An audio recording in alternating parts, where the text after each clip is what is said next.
Bismillahirrahmanirrahim. Tulisan yang paling kecil itu namanya huruf. Jadi huruf contohnya yaitu A, B, C, D dan seterusnya. Itu dalam bahasa Indonesia namanya huruf. Dalam bahasa Arab itu namanya huruf. Jadi contohnya huruf yaitu alif, ba, ta dan seterusnya. Itulah namanya huruf. Kemudian di atas huruf yang kedua itu ada yang namanya dalam bahasa Indonesia namanya kata. Jadi kata itu apa? Kata susunan dari beberapa huruf yang mempunyai arti. Contoh, ada huruf S, A, Y, A, saya jadikan satu, itulah namanya kata.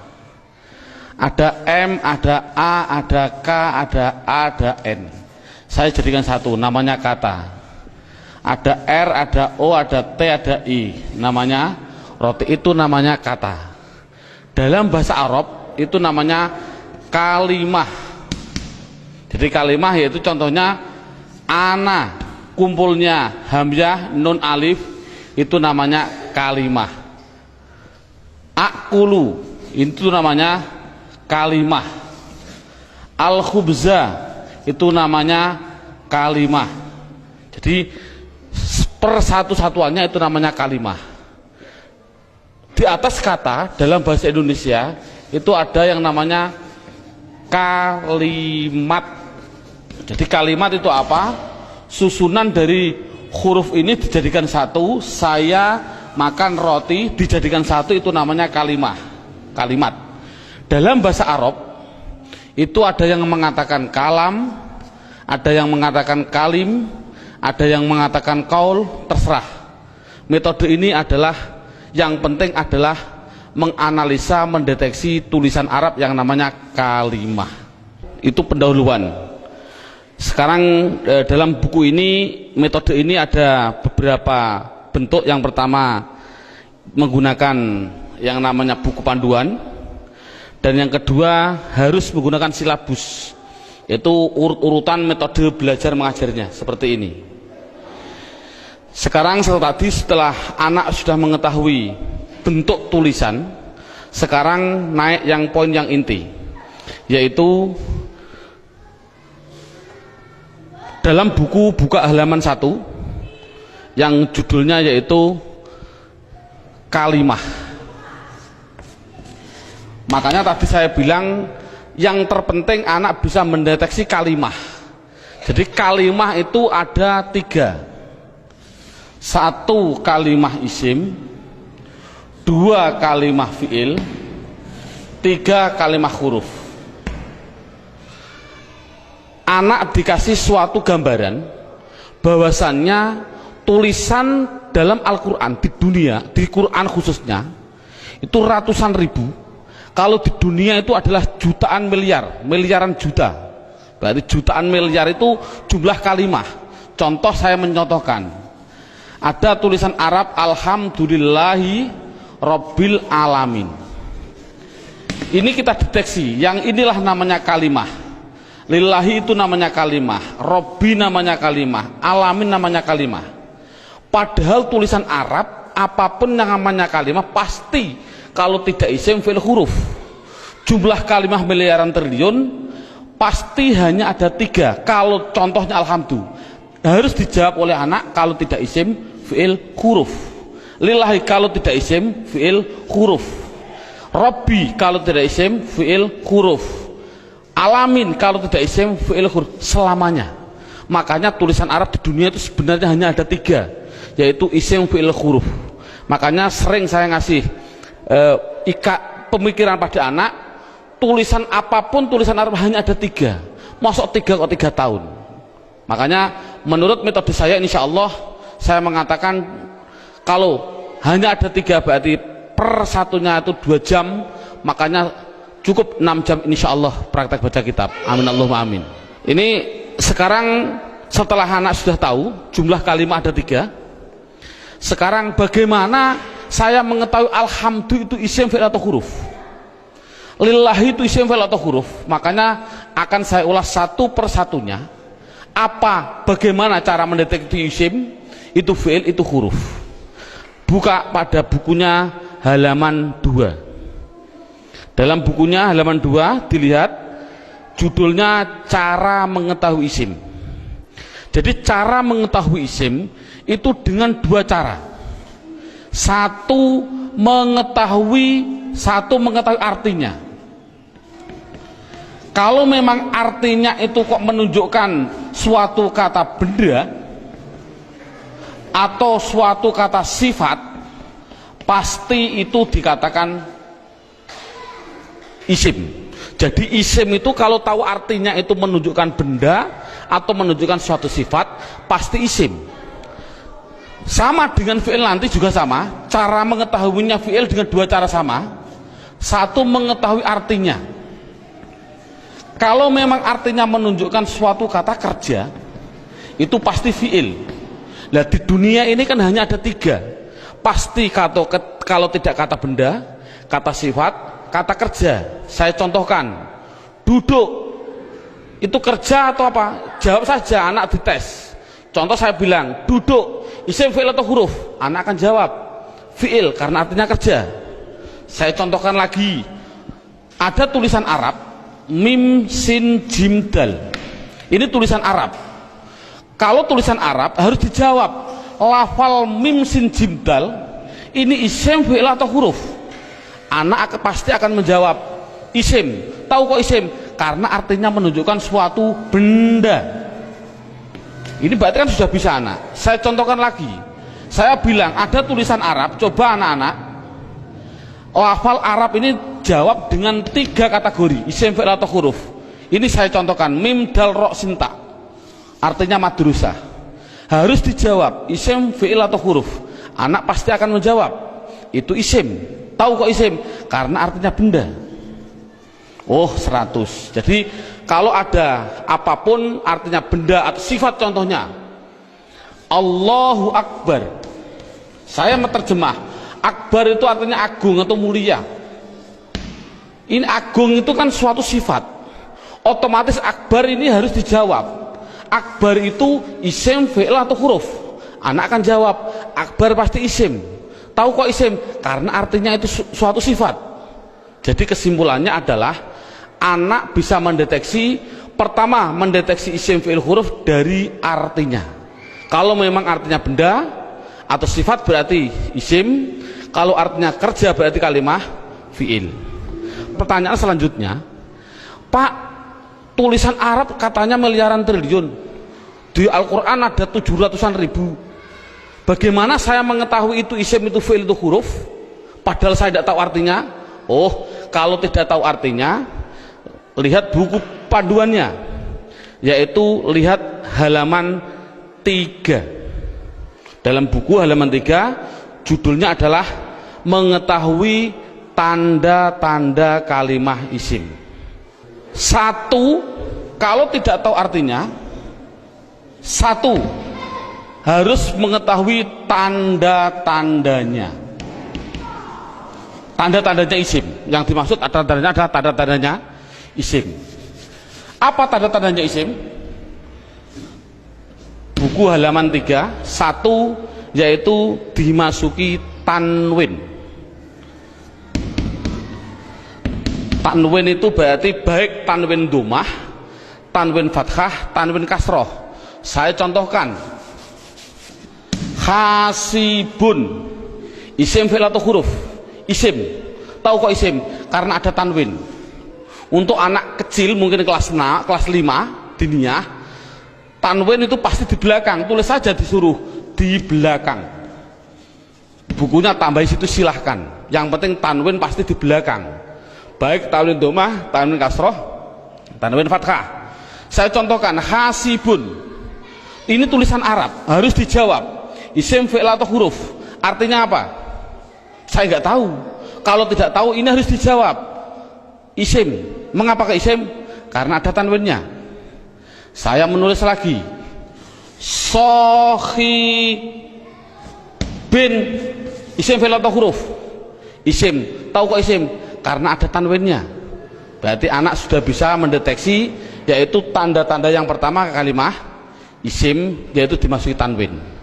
Sekarang yang nomor 2, Tanda-tanda isim yang nomor 2 itu kalau ada tulisan Arab depannya dikasih al, makanya dalam bukunya hanya dimasuki al, garis miring di depan. Jadi kalau ada tulisan Arab depannya ada alif dan lam, pasti itu isim. Contoh, alhamdu, harus dijawab isim fi'il atau huruf, jawabnya adalah isim. Tahu kok isim? Karena dimasuki al. Ar-Rahim, isim fi'il atau huruf, isim. Tahu kok isim? Karena ada al. Dan seterusnya. Sekarang yang ketiga, tanda-tanda isim yang ketiga yaitu dimasuki yang namanya huruf jar. Huruf jar itu apa sih? Huruf jar itu adalah tertentu, lafalnya tertentu, yaitu ada tulisan itu berupa apa? Min, ila, an, ala, dan seterusnya. Di dalam buku sudah ada. Min artinya dari, ila artinya ke, an artinya dari, ala artinya di atas, dan seterusnya. Jadi kalau ada tulisan Arab dimasuki min, yang mana huruf jar itu pasti tempatnya di depan suatu kalimah, mesti itu adalah kalimah isim. Contoh, saya mencontohkan ada tulisan Arab, zahaba zaidun ila suq, zahaba zaidun ila suq. Anak saya tes satu persatu dulu. Zaidun, isim fi'il atau huruf? Isim. Tahu kok isim? Karena ada tanwinnya. Suq, isim fi'il atau huruf? Isim. Tahu kok isim? Karena dimasuki huruf jar yang namanya ila. Artinya apa saya suq? Tidak tahu, tidak penting. Ini kan tidak penting. Yang penting itu bisa mendeteksi itu pasti kalimah isim. Contohnya lagi, ada contoh yang namanya ada roja'a. Saya contohkan, roja'a kembali. Siapa yang kembali? Bakrun, siapa bakar? Kembali min dukan, min dukan. Bakrun isim fi'il atau huruf? Jawabnya isim. Tahu kok isim? Karena ada tanwin. Min dukan, dukan itu isim fi'il atau huruf? Isim. Tahu kok isim? Karena dimasuki huruf jar min. Artinya apa? Tidak penting. Jadi makanya itu adalah tanda-tanda kalimah isim. Yang ketiga, yang keempat, tanda-tanda isim yang keempat di situ saya tulis. Saya hapus dulu. Tanda-tanda isim yang keempat yaitu dimasuki namanya huruf qasam. Qasam itu artinya sumpah. Qasam artinya sumpah. Di sini huruf qasam hanya ada 3, wawu, ba, ta. Untuk anak pemula jangan dicontohkan selain lafal Allah, jangan. Untuk pemula jangan. Contoh, wal asri. Asri ini adalah isim. Tahu kok isim? Karena ada wawu qasam. Tidak perlu sebenarnya. Yang penting itu adalah wawu qasam nanti. Contohkan saja wallahi. Berarti Allah itu isim karena apa? Dimasuki wawu ini. Itu aja masih bingung untuk anak didik. Jadi kesimpulannya qasam tidak begitu penting. Yang penting yang terakhir ini. Tanda-tanda isim yang terakhir yang kelima yaitu dimasuki yang namanya mamimu. Contohkan, nih contoh mamimu di sini dalam buku panduan. Di situ lihat halaman 65. Halaman 65 dalam bukunya dibuka. Contohnya halaman 65 yaitu fa'ala yaf'ulu fa'lan wa maf'alan fahuwa fa'ilun wa dzaka maf'ulun. Saya ambil yang penting-penting saja. Uf'ul la taf'ul, maf'alun 2 kali ini, maf'alun mif'alun. Cara menerangkan pada anak bahwasannya fa'ala yaf'ulu fa'lan ini adalah dalam bahasa pramuka namanya kata sandi. Kalau dalam bahasa komputer namanya keyword atau password, katakan saja password. Passwordnya itu apa? Itu namanya fa'ala. Karena apa? Fa'ala itu adalah hitungan hanya ada 3, 1, 2, 3. Artinya tulisan Arab di dunia, saya tadi bilang miliaran triliun, itu pasti dari 3 kata dasar. Saya bilang contoh, memukul, doroba, ini namanya 1, 2, 3. Duduk, jalasa, 1, 2, 3. Menolong, nasoro, 1, 2, 3. Inilah jadi tulisan Arab itu pasti 3. Contoh fa'ala berarti saya contohkan di atas. Makanya anak, kalau insya Allah kalau anak desa biasanya sudah bisa. Ini namanya fa fi'il, ini namanya fi'il. Sebagai kata sandi namanya fi'il. Namanya fa fi'il, ain fi'il, lam fi'il. Jadi dot itu bertepatan dengan fa, namanya fa fi'il. Ro bertepatan dengan ain, namanya ain fi'il. Ba bertepatan dengan lam, namanya lam fi'il. Jadi pasti tulisan Arab miliaran triliun itu pasti dari 3 kata dasar. Itu pasti. Jadi kalau dilihat nanti dalam tulisan Arab, yang dimaksud mamimu adalah ada tulisan Arab, depannya ada mim, baik dibaca mi kasroh mi, atau dibaca mim dibaca fathah ma, atau ada tulisan Arab dibaca mu, muslim. Kalau ada tulisan Arab depannya kok dikasih mim dan jumlahnya pasti 4, berarti kan 3 yang asli, mim lam sin asli, mim tambahan, lam fa, lam ain fa asli, mim tambahan. Jadi kalau ada tulisan Arab depannya ada mim, baik dibaca ma atau mi atau mu, pasti itu kalimat isim. Contoh, muslim, isim fi'il atau huruf? Jawabnya adalah isim. Tahu kok isim? Karena dimasuki mu. Saya menulis. Masjid, isim fi'il atau huruf? Isim. Tahu kok isim? Karena dimasuki ma. Dan seterusnya. Saya bilang madrasah, isim fi'il atau huruf? Isim. Tahu kok isim? Karena dimasuki ma. Jadi tulisan Arab kalau ada mim dibaca baik fathah, kasroh, dumah, itu pasti kalimah isim. Sekarang saya tambah sedikit suatu pengenalan. Kalau ada tulisan Arab,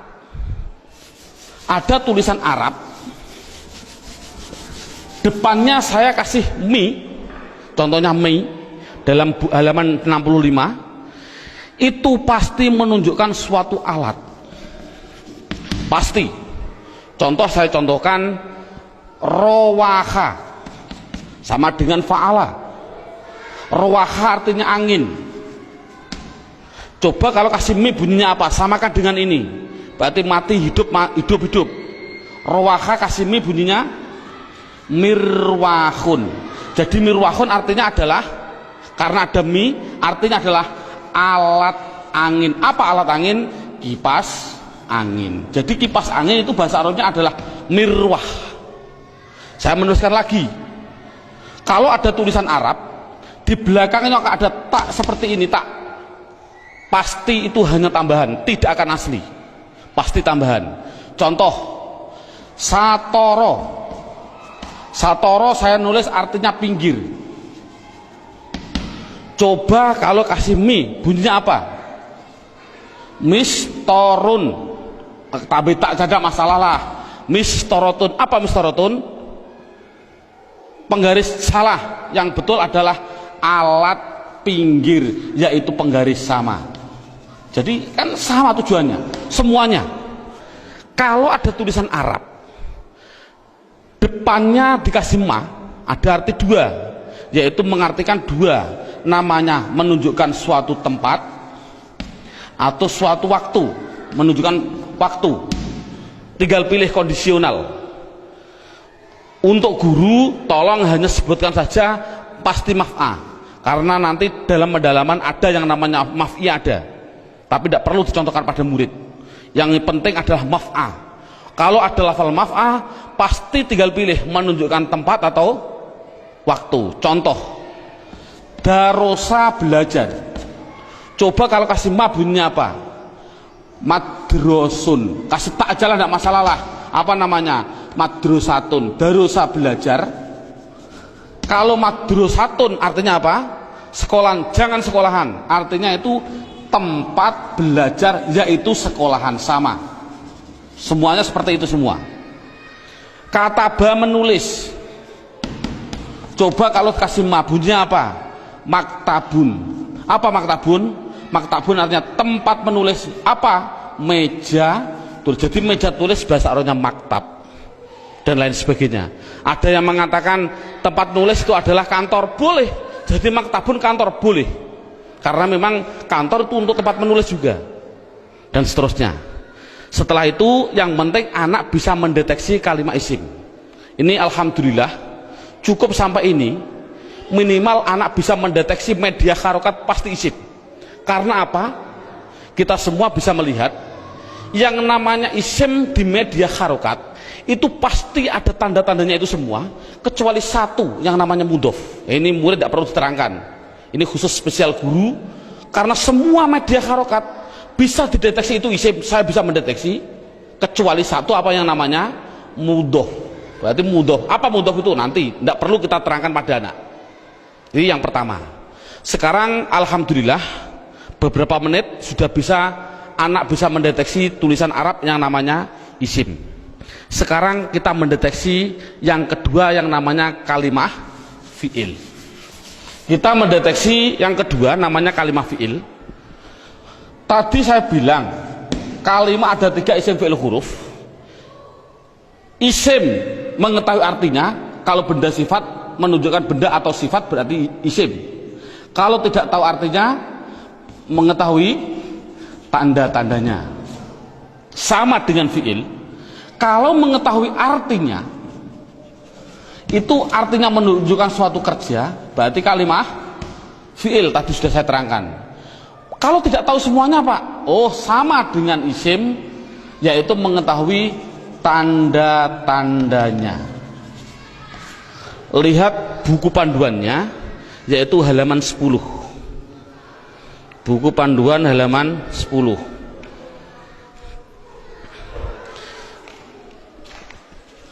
Tanda-tanda kalimat isim. 1 dimasuki kot. Di situ saya 1 dimasuki kot. Dimasuki kot. Saya menulis, saya biar anak, karena anak kecil, mungkin biar jelas, saya suruh di depan. Tempatnya itu di depan. Jadi kalau ada tulisan Arab kok ada depannya ada lafal kot, pasti setelahnya itu fi'il. Contoh, saya mencontohkan Allahu Akbar, Allahu Akbar, qad qomatis sholah, qad qomatis sholah. Ini adalah lafal kot. Koma itu mau tidak mau harus saya jawab itu kalimat fi'il. Tahu kok fi'il? Karena dia dimasuki kot. Ini kan paling mudah. Jadi kalau ada dimasuki kot itu namanya kalimah fi'il. Apa artinya koma? Tidak penting. Yang penting tahu itu adalah fi'il. Tanda-tanda yang kedua yaitu dimasuki yang namanya sin. Tolong lafal sin tidak usah diterangkan. Karena apa kok menerangkan? Wong saya menerangkan fi'il saja belum tahu, saya contohkan lafal saya kurus subha. Yakulu itu adalah fi'il karena apa? Dimasuki sin, tidak akan mungkin paham mana. Makanya sin adalah ditinggal dulu karena dia belum bisa mendeteksi semuanya. Jadi sin saya tinggal. Tanda-tanda fi'il yang ketiga yaitu dimasuki yang namanya saufa. Dimasuki yang namanya saufa. Tulis saja sama, sin ya di depan, saufa ya di depan sama. Contoh yang biasa yang sering didengarkan oleh anak, contoh saya bilang kala saufata lamun, tak lamun itu pasti saya mengatakan fi'il. Karena apa? Karena dimasuki saufa. Artinya apa? Tidak penting, karena sudah tahu itu artinya saufa. Saufa itu masuk pada kalimat tadi mesti kalimat fi'il. Ini paling mudah. Yang terakhir tanda-tanda fiil yaitu dimasuki yang namanya taknis. Saya suruh menambahi pada anak. Taknis itu saya bilang, saya tulis di belakang, tempatnya itu di belakang, dan berupa tak seperti ini yang mati. Orang Jawa bilang tak perahu lah. Jadi tak perahu. Nek ono tak perahu seperti itu pasti itu namanya kalimah fi'il.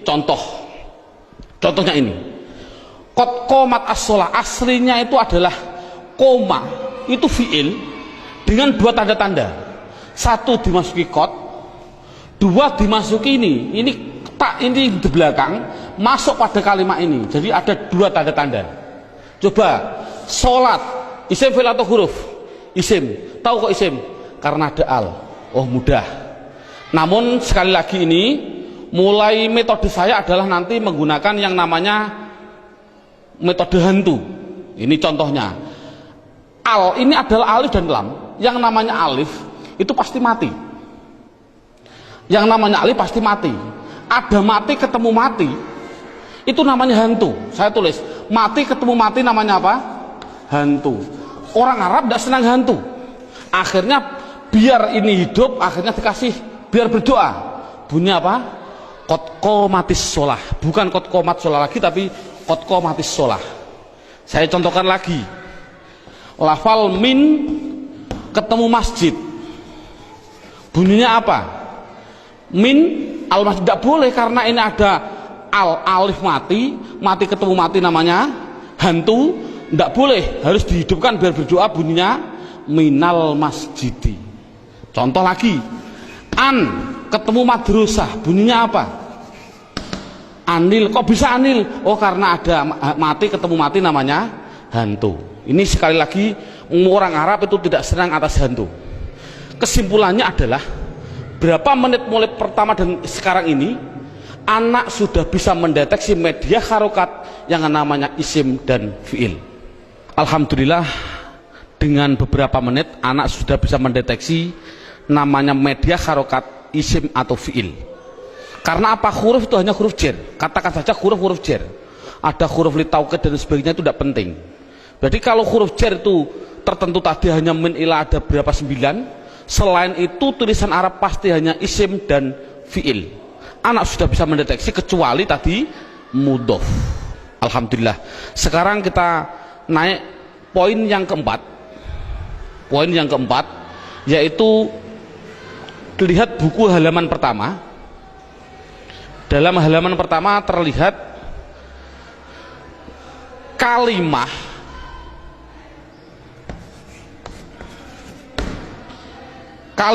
isim, fiil, huruf. Ini ada gambar kalimah pasti butuh kepada yang namanya ini garis horizontal namanya perlu. Dalam bahasa Indonesia namanya perlu, bahasa Indonesianya orang Jawa namanya butuh. Butuh itu kemarin saya dari Sumatera, butuh itu artinya sama seperti di orang Kalimantan zakar. Naudzubillah, mohon maaf sekali bahasa kasar perlu. Berarti kalimah itu pasti memerlukan yang namanya i'rab. Halaman pertama dilihat i'rab itu ada 4. Satu namanya i'rab rofa, 2 namanya i'rab nasab, 3 namanya i'rab jar, yang keempat yaitu namanya i'rab jazm. Jadi kalimah itu pasti memerlukan yang namanya i'rab. Padahal i'rab ada 4, rofa, nasab, jar, jazm. Dan perlu diketahui kalimah isim itu butuhnya hanya butuh 3, bukan 4. Fi'il butuhnya yaitu 3, bukan 4. Huruf, sementara huruf tidak butuh. Jadi yang butuh i'rab itu yaitu khusus yang namanya kalimah isim dan kalimah fiil. Apa i'rab itu nanti saya terangkan. Yang penting isim itu butuh 3. Apa namanya? Dan perlu ditulis dulu. Anak harus digaris bawahi. Rofa pasti domah. Dibilang pasti. Karena pengalaman saya pada waktu kecil, Pak Guru menerangkan rofa yaitu domah, wawu, alif, nun. Itu saya juga bingung. Makanya saya melihat dalam jurumiyah ada namanya alamat asli, menunjukkan bahwasanya anak, saya punya insting, oh berarti mengapa musonaf kok mengatakan asli domah, inilah mungkin metode saya harus mengikuti seperti ini. Jadi setiap anak pastikan yang namanya rofa pasti domah, yang namanya nasab pasti fathah, yang namanya jer pasti kasroh, yang namanya jazm pasti sukun. Dipastikan dulu. Jadi kalau sekarang kita lanjutkan, yang butuh i'rab itu adalah isim butuh 3. Apa-apa? Isim butuhnya yaitu rofa, nasab, jer. Ini kebutuhan isim. Jadi isim butuhnya hanya 3, rofa, domah, nasab, fathah, jer, kasroh. Tidak butuh kepada jazm, tidak butuh. Ini penting. Adapun yang fi'il butuh 3. Fi'il butuh 3. Apa-apa? Rofa, nasab, dan jazm. Tidak butuh kepada yang namanya jer. Ini anak harus tidak perlulah kita terlalu ngasih pertanyaan terbulak-balik. Contoh, isim i'rab apa yang khusus masuk pada fi'il, i'rab apa yang tidak boleh masuk pada fi'il, tidak perlulah. Yang penting minimal pertama kali tolong ditekankan isim. Fi'il aja tidak penting, nanti dulu. Yang penting kalau bilang isim pasti punya namanya rofa domah, nasab fathah, jer kasroh. Itu isim dulu, matangkan isim. Fi'il tidak perlu ditanya dulu. Jadi sekarang pertanyaannya, apa sih yang dinamakan rofa domah? Rofa itu adalah i'rab. I'rab itu apa? I'rab adalah perubahan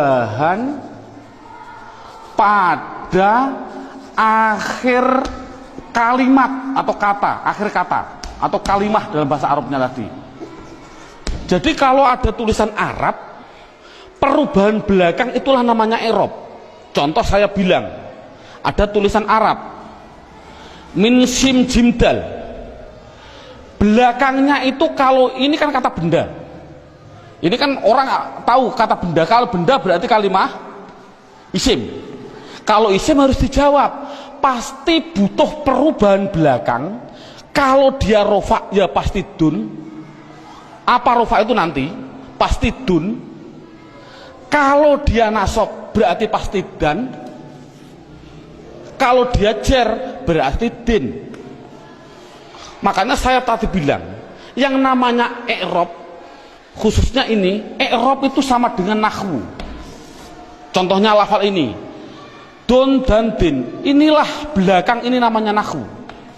Adapun depan ada tulisan mim sim jim dal, bacanya apa? Masjid. Mengapa kok dibaca masjid?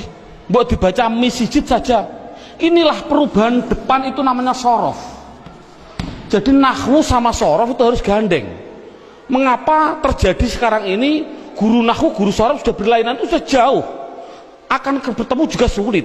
Karena satu kalimat membutuhkan 2 hal, yang namanya nahwu dan sorof. Jadi perubahan depan itu namanya sorof, perubahan belakang adalah nahwu. Jadi kesimpulannya lagi, ada kesimpulan ini, tolong nanti anak-anak harus dipahami. Yang namanya isim, yang namanya, saya ini kesimpulan, isim pasti butuh 2 hal belakangnya.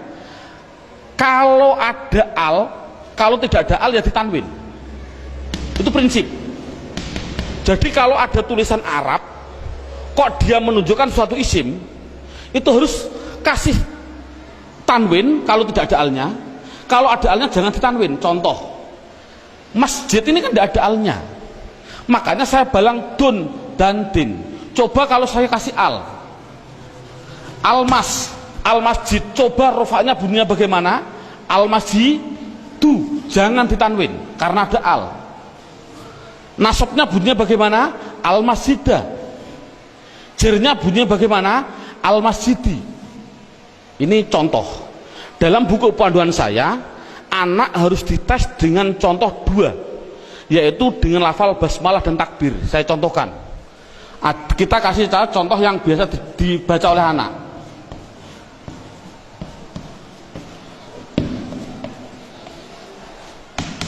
Dideteksi dulu isim fi'ilnya. Coba rohim, lafal belakang ini isim fi'il atau huruf? Isim, tahu kok isim? Ada al. Rohman, isim fi'il atau huruf? Isim, tahu kok isim? Ada al. Allah, isim fi'il atau huruf? Isim, tahu kok isim? Ada al. Silahkan. Ini ada khilafiyah ulama. Ada yang mengatakan jangan bilang al. Ini adalah ismudzat, tidak boleh dirubah-rubah. Tapi ada ulama yang mengatakan memang al. Dari lafal aliha dikasih al, jadinya alifnya dikasih panjang. Allah. Nggak, untuk anak kecil biarlah itu bilang isim karena ada al, silahkan. Ismi, ini isim, tahu kok isim karena ada huruf jerba. Ini memang sulit, anak pemula memang sulit, nggak begitu penting.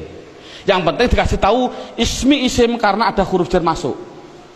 Kalau ini mengatakan isim, ini isim karena ada al, ini isim karena ada al, ini isim karena ada al. Coba harokannya gimana? Bismi, loh, saya baca kasroh, berarti dia menunjukkan rufa nasab atau jer? Jer, karena kasroh. Oh 100.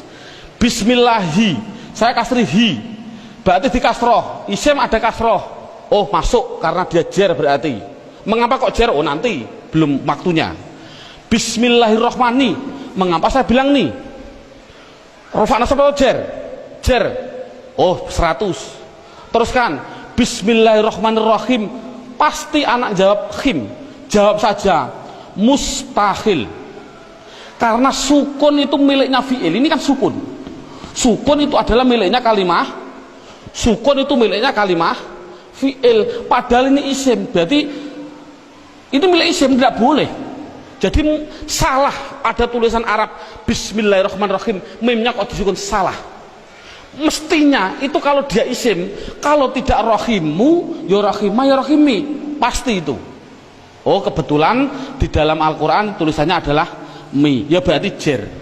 Dari mana kok jer? Yang penting dia kasroh, itu jer. Mengapa kok dibaca jer? Oh nanti belum masanya. Yang penting dia bisa mendeteksi itu isim, rofa nasab atau jer. Ini kan anak sudah lumayan. Dengan berarti gambaran rohim ini adalah menggambarkan anak biar tahu, oh isim tidak boleh ditanwin. Loh kok disukun pak? Oh tidak boleh ditanwin, maaf, disukun. Mengapa sukun pak? Karena wakof. Saya contohkan lagi 2 contoh. Lafal Allahu Akbar. Allahu Akbar, orang bilang akbar disukun. Saya jawab salah. Mengapa salah? Tadi saya bilang akbar itu adalah sifat. Yang namanya sifat itu pasti isim.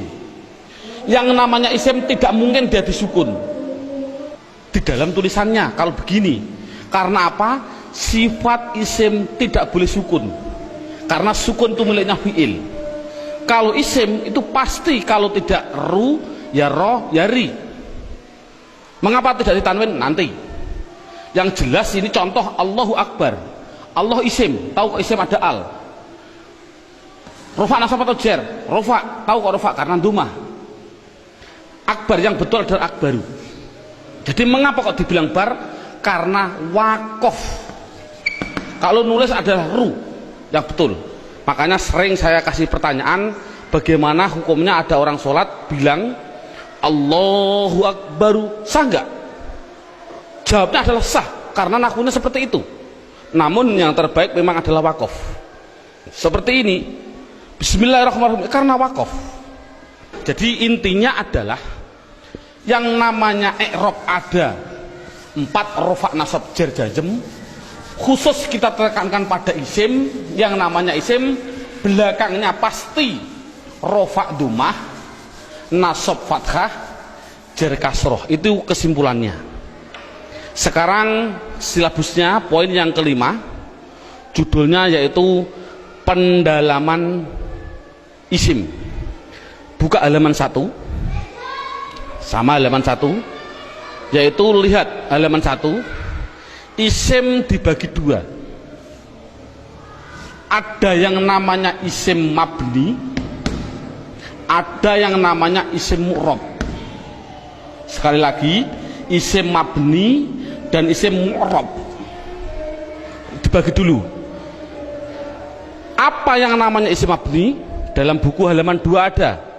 Mabni itu adalah, mabni itu apa? Mabni adalah harokat belakang, harokat belakang itu tetap. Saya tulis tetap. Itulah namanya mabni. Jadi mabni itu apa? Mabni harokat belakang tetap. Mu'rab itu apa? Mu'rab yaitu harokat belakang berubah-ubah. Harokat belakang berubah-ubah. Jadi itu kesimpulannya. Jadi isim harus dibagi 2, isim mabni dan isim mu'rab. Isim mabni belakangnya tetap, isim mu'rab belakangnya berubah-ubah. Isim mabni sekarang diperinci satu persatu. Dalam silabus ada isim mabni, yaitu satu namanya isim domir. Saya tulis satu namanya isim domir. Tolong dalam hal ini anak tidak usah diperdalami. Yang namanya pada waktu pengalaman saya dulu kecil, Pak Guru bilang domir itu ada 2, seperti contoh seperti ini. Domir ada 2, domir baris dan domir mustatir. Baris muttasil ada 2, baris munfasil ada 2, muttasil ada 4, dan domir mustatir ada yang jawas dan ada yang wujub. Ini enggak, dulu saya suruh menghafalkan ini domir saja, itu mungkin 1 bulan. Nah, menurut saya kita ambil yang pokok dulu. Dengan metode ini adalah metode saya bilang domir yang berupa domir baris munfasil rufa, yaitu pendalamannya dalam buku. Lihat halaman buku yaitu dilihat halaman 4. Halaman 4 dilihat judulnya isim domir. Di situ saya tulis yaitu lafal huwa, huma, hum, iya, huma, hunna, anta, antuma, antum, anti, antuma, antunna. Yang terakhir ana, nahnu. Jadi jumlahnya 14. 1, 2, 3, 6, 9, 12, 14, 13, 14.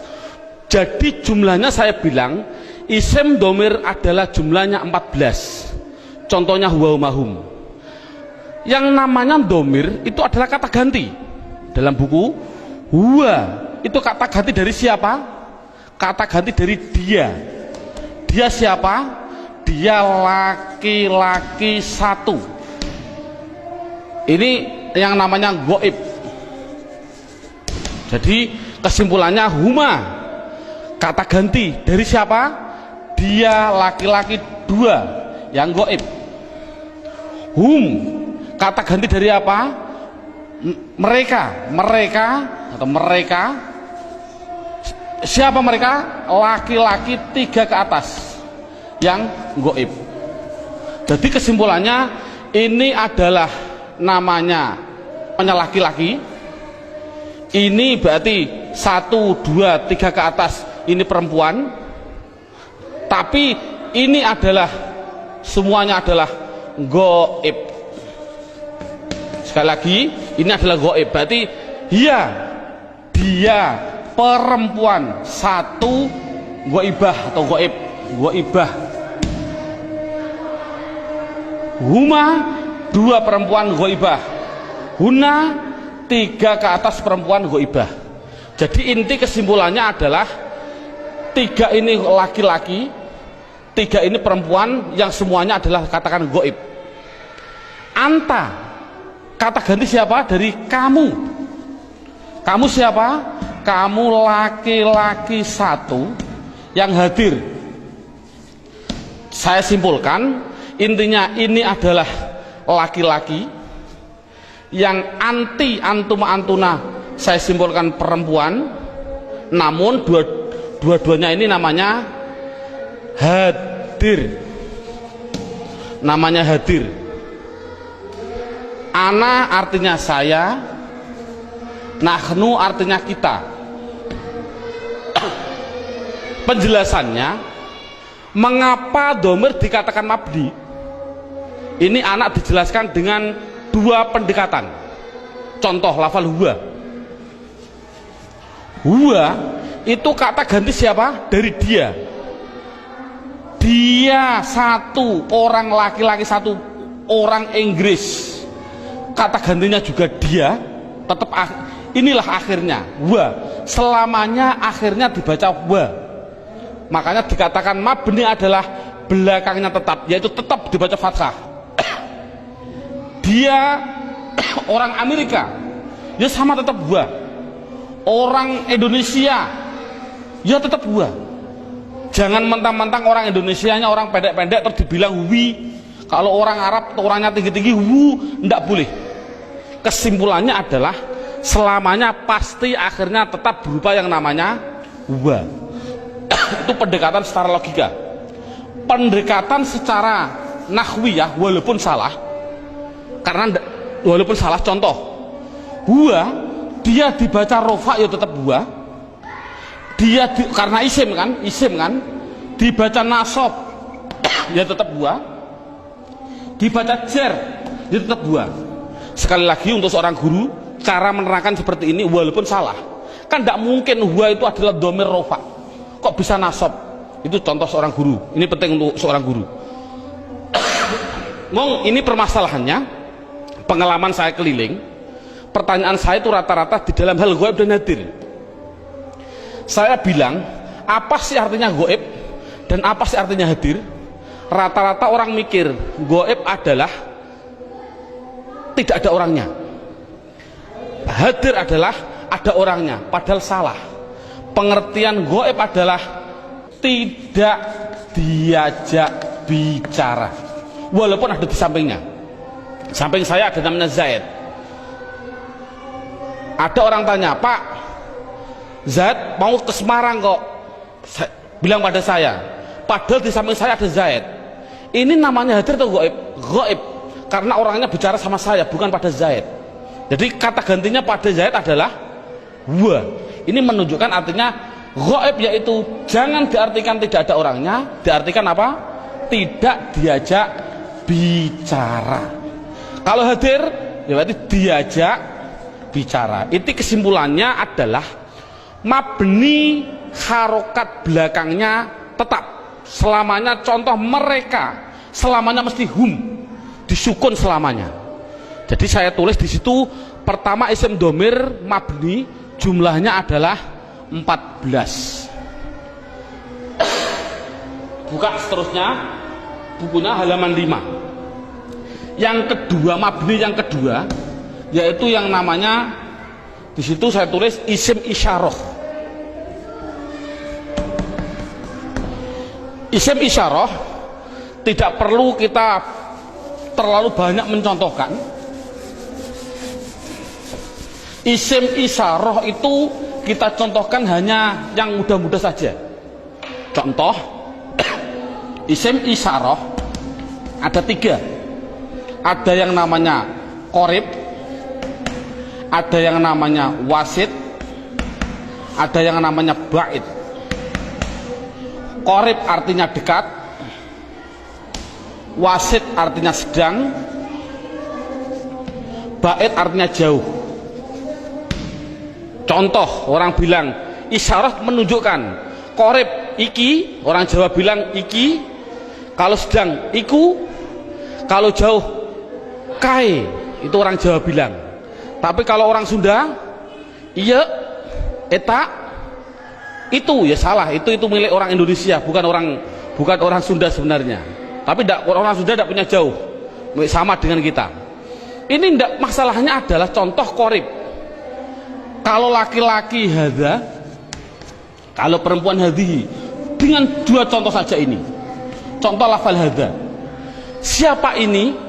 Selamanya dibaca dza, akhirnya dza. Walaupun yang ditanyakan seorang kiai, seorang gubernur, seorang presiden, tetap siapa ini? Man hadza, selamanya dibaca dza belakangnya. Jangan berupa dzi atau du. Makanya itulah namanya mabni. Saya tidak usah menerangkan wasif, bait sudah ada. Yang jelas contohnya yaitu dalam buku panduannya sudah saya tunjukkan, yaitu isim isyarah ada 3, hadza hadhihi. Kalau sedang yaitu lafal dzaka dan dalika, dzaka dan dalika, dzaka dan tilka. Saya contohkan dzaka dan tilka. Kalau jauh saya contohkan hanya 2, dalika dan ulaika. Jadi jumlahnya yaitu ada berapa? Dalika, ulaika. Jumlahnya berapa? 1, 2, 3, 4, 5, 6. Saya katakan isim isyarah jumlahnya adalah hanya 6. Walaupun nanti pendalamannya banyak. Seorang guru tolong hanya seperti itu dulu. Terusnya mabni yang ketiga yaitu yang namanya isim mausul. Buka dalam bukunya halaman yang ke isim mausul, kata sambung. Datanglah Zaid, yang mana ja'a Zaidun alladzi. Ini isim mausul itu hanya tertentu, lafalnya tertentu. Sudah dalam bukunya ada, yaitu lafal alladzi, alladzina, alladzi, alladzi, alladani, alladzina. Contoh saya tidak usah nulis. Mohon dilihat contoh ini, isim mausul tertentu. Alladzi, alladani, alladina, allati, allatani, allati. Cukup sebutkan hanya 6 saja, yaitu biar anak hanya tahu isim mausul jumlahnya hanya ada 6. Mabni yang keempat. Mabni yang keempat yaitu yang namanya isim istifham. Istifham. Istifham itu pertanyaan. Di situ saya menulis, tidak usah saya tulis biar waktunya lebih singkat. Yang penting guru bisa menerangkan. Yaitu di situ saya tulis hanya man, mundu, madza, mata, ayana, aina, kaifa, anna, kam, dan ayu. Jumlahnya saya tulis itu hanya 10. Jadi istifham hanya ada 10. Yang keempat, yang ke mabni yang kelima, yaitu namanya isim syarat. Syarat itu apabila, jikalau, andai kata, itu namanya syarat. Saya tulis dalam bukunya biar lebih singkat. Lafalnya tertentu. Man, ma, mahma, mata, ayana, aina, anna, haisuma, kaifama. Jumlahnya yaitu hanya ada 9. Yang terakhir yang nomor 6, yang namanya isim fi'il. Ini loh, namanya isim fi'il. Kadang-kadang orang bingung. Di situ ada isim fi'il madhi, isim fi'il mudhari, isim fi'il amar. Yang penting contohnya saya bilang isim fi'il amar, isim fi'il amar. Contohnya lafal amin, amina. Ini dikatakan dia bukan isim, bukan fi'il. Dikatakan isim fi'il. Mengapa kok isim fi'il? Tidak usah kita, anak tidak usah dikasih jawaban, kasih alasan, tidak usah. Yang penting isim fi'il itu lafalnya tertentu. Lafalnya itu hanya ada 9. Begitu. Berarti anak yang penting tahu. Contohnya seperti ini. Isim fi'il amar yang pertama. Ada yang namanya soh dan seterusnya. Isim fi'il madhi ada 2. Isim fi'il mudhari ada 2. Cukup 9 saja. Inti kesimpulannya, isim mabni itu jumlahnya adalah 14, 6, 6, 10, 9, 9, jumlahnya adalah 54. Padahal tadi saya bilang tulisan Arab yang namanya isim di dunia jumlahnya kalimat isim adalah 1 miliar triliun. Itu jumlahnya tulisan Arab di dunia itu 1 miliar triliun. Kalau isim jumlahnya miliaran triliun dibagi dua, mabni dan mu'rob. Yang namanya mabni yaitu 54, selainnya pasti mu'rob. Kesimpulannya, isim mu'rob adalah yang tidak berupa mabni. Saya mohon maaf untuk seorang ustadz, seorang guru. Dulu pada waktu saya masih kelas 1 sanawiyah, sudah diajarkan oleh alfiyah, padahal saya belum memahami betul. Saya ditunjukkan contohnya huwa, isim domir. Isim domir huwa itu dikatakan mabni karena apa? Karena yang namanya mabni adalah serupa dengan huruf. Mu'rob tidak serupa dengan huruf. Jadi yang namanya mabni serupa dengan huruf. Serupa di dalam apanya? Ada sibe wat'i, sibe iftikori, sibe. Tidak perlulah kita sementara, nanti dulu. Yang penting anak bisa, yang namanya mabni pasti tertentu lafalnya, dan dia pasti serupa dengan huruf. Makanya tidak usah kita menjelaskan alasan-alasan dulu, biarlah nanti seorang ustadz kalau dia sudah belajar alfiyah. Ini metode awal. Jadi saya simulkan, kalau tulisan Arab yang namanya isim jumlahnya 1 miliar triliun, mabni 54, berapa jumlah mu'rob? Jumlah mu'rob ya miliaran triliun dikurangi 54. Kalau kita nulis persen, ya mungkin 0,000 nafas hampir habis baru 1%. Jadi anak mudah.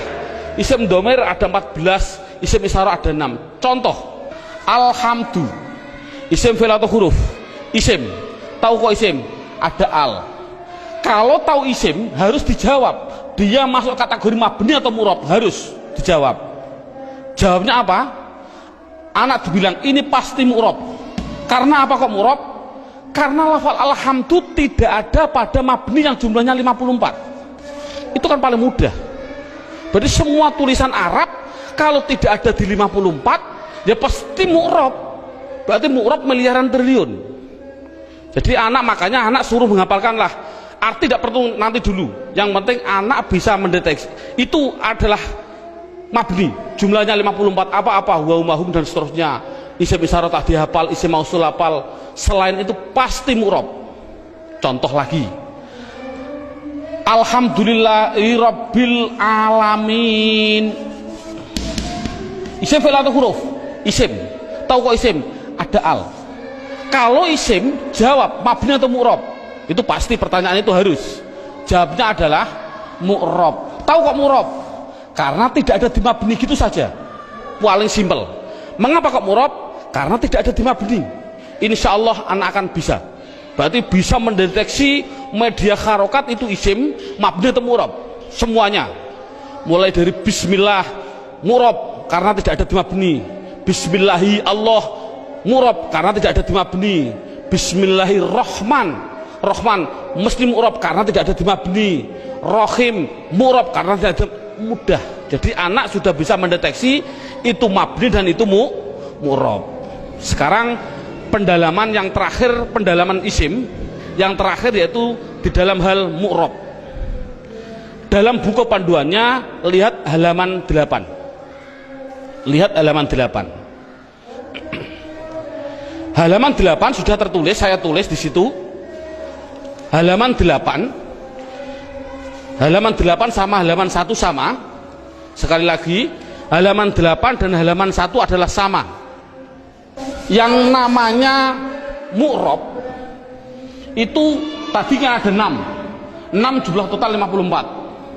Sekarang enggak, yang namanya mu'rob 1 ada yang namanya mufrad, 2 ada yang namanya tasniyah, yang ketiga ada yang namanya jamak mudzakkar salim, yang keempat ada yang namanya jamak muannas salim, yang kelima, lah ini saya batasi cukup mu'rob, yang penting anak bisa 4, mufrad tasniyah jamak mudzakkar salim jamak muannas salim. Yang kelima sampai yang ke-9 tidak penting. Sekali lagi, metode ini adalah tidak penting. Karena apa? Karena mu'rob yang 4 ini itu sudah mendominasi dalam tulisan Arab 80% dari tulisan Arab. itu pasti terjadi dari 4. Makanya anak harus ditekankan di dalam 4 tadi. Berarti sekali lagi, mu'rob yang jumlahnya miliaran triliun dikurangi 54 itu harus dimasukkan di antara 4 ini. Berarti di antara 4 ini mufrad, tasniyah, jamak mudzakkar salim, jamak muannats salim. Sekarang anak diterangkan apa sih yang namanya isim mufrad. Lihat ini, mufrad itu bahasa Arab. Artinya apa mufrad? Artinya satu, baik dia seorang laki-laki atau perempuan, pokoknya satu, itu nama bahasa Arabnya mufrad. Tasniyah itu bahasa Arab. Apa sih artinya tasniyah? Tasniyah itu artinya 2, baik dia seorang laki-laki atau perempuan. Yang ketiga namanya jamak mudzakkar salim. Jamak itu artinya banyak, banyak itu artinya 3 ke atas, 3 plus. Mudzakkar artinya laki-laki, salim artinya selamat, berarti laki-laki yang selamat. Ngono selamat cara jayani. Yang keempat, jamak muannats salim. Jamak artinya 3 ke atas, muannats artinya perempuan, salim selamat. Jadi sementara anak dites dengan bahasa Jawa atau bahasa Indonesia, disuruh mengarabkan. Contoh saya bilang, coba saya bilang 2 buku itu mufrad atau tasniyah atau jamak mudzakkar salim atau jamak muannats salim? Jawab tasniyah. Tahu kok tasniyah? Karena artinya 2. Saya bilang 5 bakar, mufrad, tasniyah atau jamak mudzakkar atau jamak muannats? Jawab jamak mudzakkar salim. Karena apa? Artinya 5, 3 ke atas, zaid adalah, bakar adalah laki-laki. Jadi anak sudah bisa dites dengan bahasa Jawa, disuruh membahasa Arabkan. Contoh sekali lagi, 2 zaid tasniyah, 5 bakar jamak mudzakkar salim, 10 hindun, hindun itu perempuan, jamak muannats salim. Bakar 1 artinya mufrad, Zainab 1 artinya mufrad bahasa Arabnya. Nah, kalau ada tulisan Arab kok tidak berupa mabni yang jumlahnya 54, pasti harus dimasukkan mu'rob. Kalau mu'rob harus dimasukkan di antara 4 ini, harus apa mufrad, apa tasniyah, apa jamak mudzakkar salim, apa jamak muannats salim, pasti harus masuk semua tulisan mu'rob. Contoh, nah ini bagaimana saya mengetahui Pak tulisan Arab itu mufrad, tasniyah, jamak mudzakkar salim, jamak muannats salim? Lihat bukunya halaman 8. Kalau ada tulisan Arab, belakangnya kok ada alif nun atau ya nun, nunnya dibaca kasroh ni, sebelum ya dibaca fathah, sebelum alif dibaca fathah, bunyinya ani atau aini, mesti artinya 2. Kalau ada tulisan Arab belakangnya kok berupa wawun nun atau ya nun, nunnya tapi dibaca na, baca fathah na, sebelum ya dibaca kasroh, sebelum wawu dibaca dhammah. Kalau orang Jawa bilang una, ini berarti mati nih, atau ina, tadi aini, mesti artinya 3 ke atas laki-laki. Kalau ada tulisan Arab belakangnya berupa alif dan ta, taknya tak perahu, sebelum alif dibaca fathah, taknya hanya 2, kalau tidak ton ya tin, itu pasti dikatakan jamak muannats salim. Kalau ada tulisan Arab belakangnya tidak ada tambahan ani, aini, una, ina, atun, atin, mesti itu isim mufrad. Jadi isim mufrad itu apa? Yaitu kalau tulisan Arab tidak ada belakangnya tidak ada tambahan. Saya contohkan, alhamdu, isim fi'il atau huruf? Isim. Tahu kok isim? Karena ada al. Pertanyaan selanjutnya, mabni atau mu'rob? Mu'rob. Tahu kok mu'rob? Karena tidak ada di mabni. Kalau mu'rob harus dimasukkan di antara 4 ini, wajib. Empat ini harus dimasukkan. Berupa apa? Mufrad. Tahu kok mufrad? Karena belakangnya tidak ada tanda-tandanya. Ani, aini. Ini kan dal. Dal ini kan tidak ada tambahannya. Oh, jadi alhamdu adalah isim mufrad. Contoh lagi. Bismillah, alhamdulillahirabbil alamin. Alamin. Pertanyaan, isim fi'il atau huruf? Isim. Tahu kok isim? Ada al. Mabni atau mu'rab? Mu'rab. Tahu kok mu'rab? Karena tidak ada di mabni. Kalau masuk mu'rab, masukkan di antara empat ini. Bunyinya apa? Jamak mudzakkar salim. Tahu kok jamak mudzakkar salim? Karena belakangnya ada inang, ya nun, sebelumnya dibaca kasroh. Cocok gak dengan ini? Ina. Jadi tulisan Arab mesti gitu semua. Kalau mu'rab pasti harus masuk kategori di antara empat tadi. Ini alhamdulillah berapa jam ini anak sudah bisa 100% mendeteksi isim dan mengkategorikan di antara mabni dan mu'rab. Subhanallah, sudah bagus.